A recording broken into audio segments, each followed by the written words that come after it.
This gorgeous red velvet is for you. আমি তো কোনো কেক অর্ডার করিনি। না আপনি চিন্তা করবেন না, এটা কমার্শিয়াল পারপাসে না, এটা complimentary on the house. Thank you.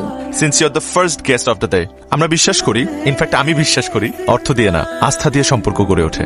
So please enjoy, আর অবশ্যই জানাবেন কেমন হয়েছে। শিওর। Excuse me. জি Zishan. Zishan this cake is delicious. কে বানিয়েছে এত ভালো কেক? আপনাদের শেফের সাথে একটু দেখা করতে চাই। শেফ? Okay, why not. এক মিনিট। জি বলুন। আমি শেফ, মানে এই কেকটা আমি বানিয়েছি। আপনি বানিয়েছেন? জি। আমি তো একদিন জানতাম ছেলেরা শুধু ডেটিং এক্সপার্ট, এখন তো দেখছি বেকিং এ এক্সপার্ট। এই ধারণাটা ভুল। আমার মনে হয় ছেলেদের এক্সপার্টিস শুধু ডেটিং এ না, আর মেয়েদের এক্সপার্টিস ডেফিনেটলি শুধু কুকিং এ না। যে যেটা করতে ভালোবাসে তার সেটাই করা উচিত। আমার যেমন বেকিং ভালো লাগে, সো আমি এটাই করি। এই যে রেস্টুরেন্টটা দেখছেন, দিস ইজ মাই রেস্টুরেন্ট। এই রেস্টুরেন্টটা হচ্ছে মাধ্যম, যেটার মাধ্যমে আমি আমার গেস্টদেরকে আমার বিভিন্ন বেকারি আইটেমস টেস্ট করাই। Really impressive. Thank you. আচ্ছা, আপনাদের কোনো কমপ্লিমেন্ট বক্স আছে? I would love to give a compliment. There is no compliment box. ওহো, না, মন খারাপের কিছু নেই। ইটস নট নেসেসারি যে সব কমপ্লিমেন্ট লিখে বক্সের মধ্যেই দেওয়া লাগবে। You can think out of the box. আপনার এই কমপ্লিমেন্টটা আমি হৃদয়ে রেখে দিচ্ছি, যাতে করে আমার সারাটা জীবন মনে থাকে। Excuse me Zeeshan. ও hello, hi, good morning good morning, and welcome to my cake station. আপনাকে একটা কথা না বললেই না। ওই দিন আপনার এখান থেকে কেক খাওয়ার পর আমি কিন্তু আপনার কেকের অনেক বড় ফ্যান হয়ে গেছি। Thank you.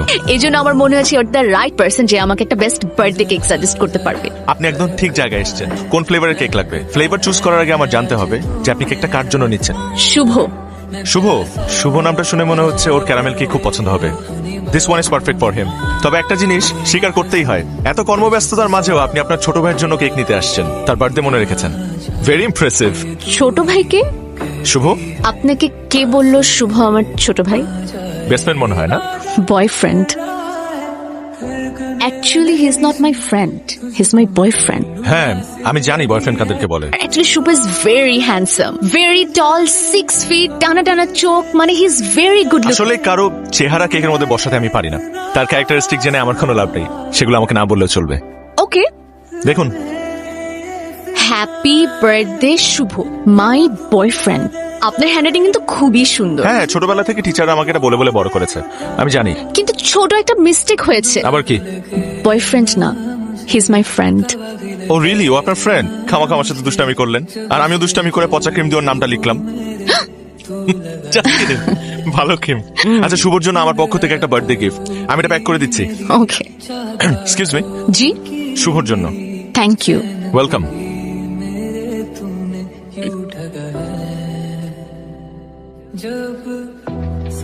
ওয়াও, আমি আপনাকে বলেছিলাম না যে এমন একটা জায়গা নিয়ে আসবো যেখানে আপনি আপনার ফটোগ্রাফির সাবজেক্ট খুঁজে পাবেন। কি সুন্দর না জায়গাটা?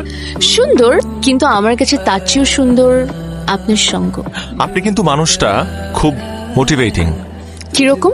আমি খুব সাধারণ একটা ছেলে, কিন্তু এই সাধারণ মানুষটাকে সে প্রথম দিন থেকে অসাধারণ কিছু কথা বলে ইন্সপায়ার করে যাচ্ছেন। হতে পারে আপনি সাধারণ, কিন্তু আপনার মধ্যে এমন অনেক অসাধারণ গুণ আছে যেগুলো প্রতিনিয়ত আমাকে মুগ্ধ করছে। স্নেহা, আপনি কি আপনার ফটোগ্রাফির এই সাবজেক্টটাকে আপনার লাইফের পার্মানেন্ট সাবজেক্ট বানাবেন প্লিজ? আমি তো সেই কবে থেকে এই মানুষটাকে আমার হৃদয়ের ফ্রেমে বন্দি করে ফেলেছি।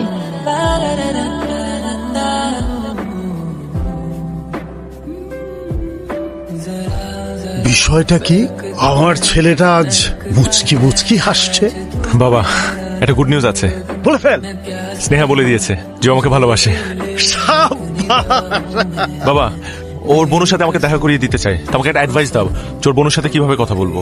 একটা কথা শুধু মনে রাখবি, তুই স্নেহাকে যেভাবে ইমপ্রেস করেছিস ঠিক সেইভাবে ওর বোনকেও ইমপ্রেস করতে হবে। পারবি না? আমি তোমার ছেলে না? অবশ্যই পারবো।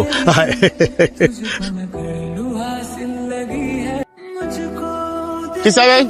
এই বাসায় স্নেহা থাকে না, ওকে একটু ডেকে দেন। ওরা তো গতকাল চলে গেছে। কখন ফিরবে? ওরা আর ফিরবে না, ওর ট্রান্সফার চলে গেছে।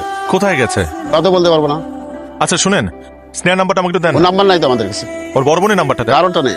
তা আপনি বাসার কেয়ারটেকার না? কেয়ারটেকার বললে তো ওদের নাম্বার আমার কাছে নাই, জানতো।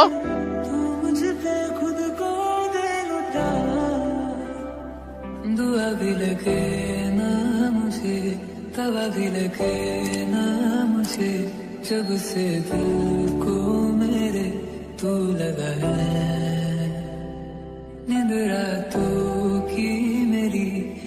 बातों की मेरी चैन को भी मेरे কতদিন পরে দেখলাম তোমাকে। কেমন আছো তুমি? আমাকে কিভাবে খুঁজে পেলে? কেন? তুমি তোমাকে বলেছিলে আমার যদি তোমাকে প্রয়োজন হয় তাহলে আমি তোমাকে যে কোনো মূল্যে খুঁজে বের করব। বিশ্বাস করো স্নেহা, তোমাকে আমার ভীষণ প্রয়োজন। এই এই কয়েকটা দিন আমি তোমাকে ছাড়া ভালো ছিলাম না। তুমি হুট করে কেন এভাবে চলে আসছো আমাকে রেখে? আমি তোমাকে কত কত খুঁজছি। আমি ভাবে আসতে চাইনি, কিন্তু আমার কিচ্ছু করার ছিল না।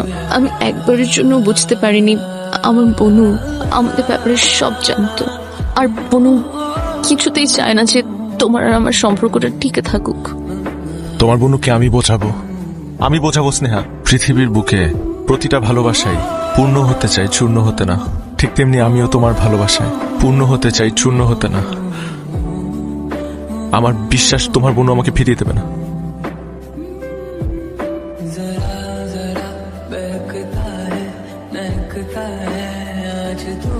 পাবলিক রাস্তা ব্লক করে এখানে দাঁড়িয়ে আছো কেন? কাউকে খুঁজছো নাকি কিছু বলতে চাও? হ্যাঁ, খুঁজছি। আমি স্নেহার একমাত্র আদরের বড় বোনকে খুঁজছি, যাকে আমি খুব করে বলতে চাই যে আমি তার ছোট বোন স্নেহাকে ভীষণ ভালোবাসি।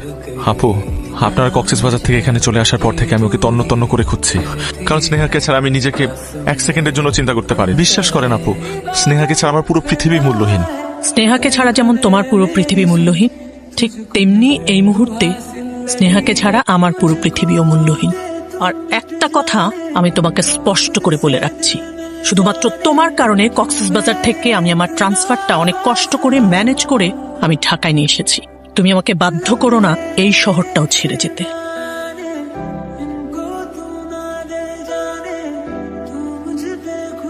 কিছু বলছো না কেন? বনু কি বলেছে তোমাকে? তোমার বোনও আমাকে ফিরিয়ে দিয়েছে। তাকে আমি কোনোভাবেই মানাতে পারলাম না, কিন্তু আমিও এত সহজে হার মেনে যাওয়ার ছেলে না। আমি আমার বনুকে খুব ভালো করে চিনি। উনি একবার যদি কোনো কিছুতে না বলে সেটার কখনো মেনে নেয় না। তাহলে কি আমাদের গল্পটা এভাবেই শেষ হয়ে যাবে? না জিশান, আমি তোমাকে হারাতে পারবো না। জিশান চলো পালিয়ে যে। আর তোমার বোনও? কষ্ট হবে ভীষণ, কিন্তু তোমার ভালোবাসায় না হয় আমার কষ্টগুলো আড়াল করে রাখলাম।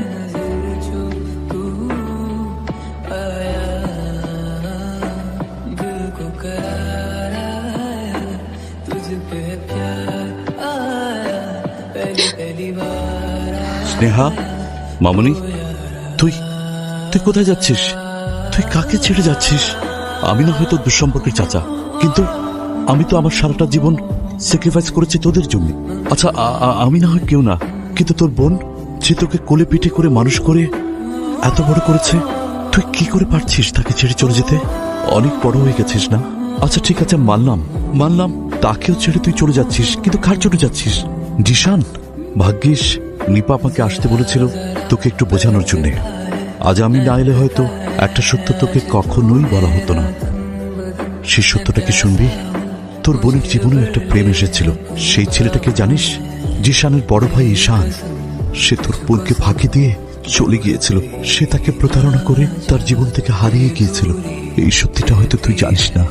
যে মানুষটা এই সব কিছুকে গুরুত্ব না দিয়ে শুধু তোর দিকে চেয়ে জীবনে কোনোদিন বিয়ে করেনি, কিচ্ছু করেনি, জীবনটাকে স্যাক্রিফাইস করেছে, আর তুই আজকে সেই জিশানের জন্য এই ঘর ছাড়ছিস, সংসার ছাড়ছিস, তোর মাতৃতুল্য বোনটাকেও ছেড়ে চলে যাচ্ছিস।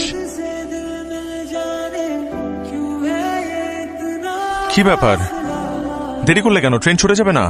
চলো। আমি পারবো না। আমি আমার বোনকে কষ্ট দিয়ে কোথাও যেতে পারবো না জিশান। মানুষের জীবনে কখনো কখনো এমন মুহূর্ত আসে যখন বাস্তবতার সামনে দাঁড়িয়ে তাকে অনেক কঠিন সিদ্ধান্ত নিতে হয়। আমি তো এতদিন জানতামই না আমার বোনও আমার জন্য কত বড় বড় স্যাক্রিফাইস করেছে। আমার বাবা মা মারা যাওয়ার পর আমার বোনও আমাকে এক মুহূর্তের জন্য তার চোখের আড়াল হতে দেয়নি। জানো, আমার বোনের জীবনে একটা প্রেম এসেছিল। তার লাইফে তার একজন ভালোবাসার মানুষ ছিল। সে মানুষটা কি ছিল জানো? তোমার বড় ভাই ঈশান। সে আমার বোনের সাথে চিট করেছে। তারপরও তার মধ্যে এতটুকু অনুশোচনা বোধ ছিল না যে সে আমার বোনকে একটাবার সরি বলবে। সে দিব্যি বাইরে সংসার করছে, আর আমার বোনও আমাকে নিয়ে একা একা বেঁচে আছে। যে মানুষটা জীবনে এত কষ্ট পেয়েছে তাকে আমি আর নতুন করে কোনো কষ্ট দিতে পারবো না জিশান। আমি তোমাকে অনেক ভালোবাসি। তুমি আমাকে ভুল বোঝো না জিশান। সরি, আমাকে মাফ করে দিও। এখন তোমার কাছে শুধু আমার একটাই চাওয়া, বাকিটা জীবন তোমার ভালোবাসায় আমায় পূর্ণ করে রেখো।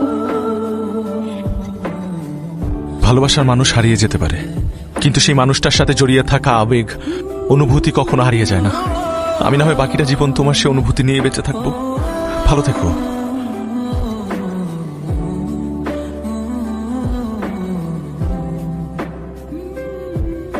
जरा जरा बहकता है महकता है आज तू मेरा तन बदन, मैं प्यासा हूँ मुझे भर ले